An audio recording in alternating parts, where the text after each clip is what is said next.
Game changer cinema రాబోతుంది. నీ expectations ఎట్లా ఉన్నాయి సినిమా మీద? సంక్రాంతి విజేత అంటే బాలయ్య బాబు చిరంజీవి కదా, సో వాళ్ళు వారసుడే కదా, చిరంజీవి వారసుడే కదా రామ్ చరణ్. ఖచ్చితంగా గేమ్ చేంజర్ ఈజ్ సంక్రాంతి విజేత, నో డౌట్. మరి బాలకృష్ణ గారి డాకు మహారాజ్ ఉంది, వెంకటేష్ గారి సంక్రాంతికి వస్తున్నా ఉంది కదా, సో ఈ 3 సినిమాలు ఏది హైలైట్ కావచ్చు? బాలకృష్ణ గారి సినిమా కూడా హిట్ అవుతుంది, కానీ పాన్ ఇండియా రేంజ్ ఇంకా ఆయనకి రాలేదు కదా. సో రామ్ చరణ్ గారిది వస్తుంది, బాలకృష్ణ గారిది ఆంధ్ర లెవెల్లో తెలంగాణ లెవెల్లో సూపర్ డూపర్ హిట్ అవుతుంది. మరి game changer cinema Pushpa 2 records ని బ్రేక్ చేయగలుగుతుందా? కష్టం. ఎందుకని?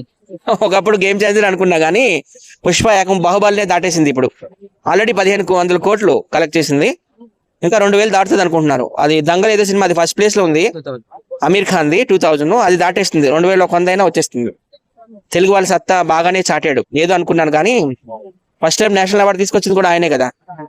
100 సంవత్సరాల తెలుగు సినిమా చరిత్రలో first time national award best హీరోగా తీసుకొచ్చింది అల్లు అర్జునే.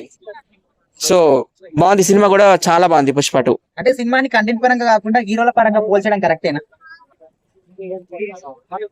అందులో కంటెంట్ ఉంది కదా పుష్ప 2లో.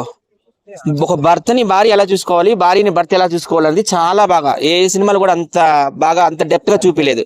భార్య భర్తలు ఎలా ఉండాలి రిలేషన్ అనేది. మనం ఎప్పుడు రాముడు సీత అంటాము, సో అలాగనమాట.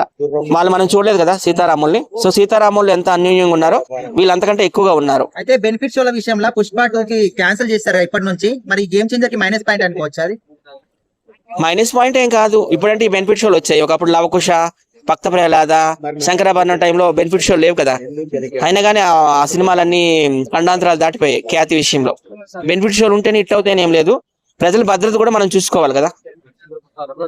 Thank you.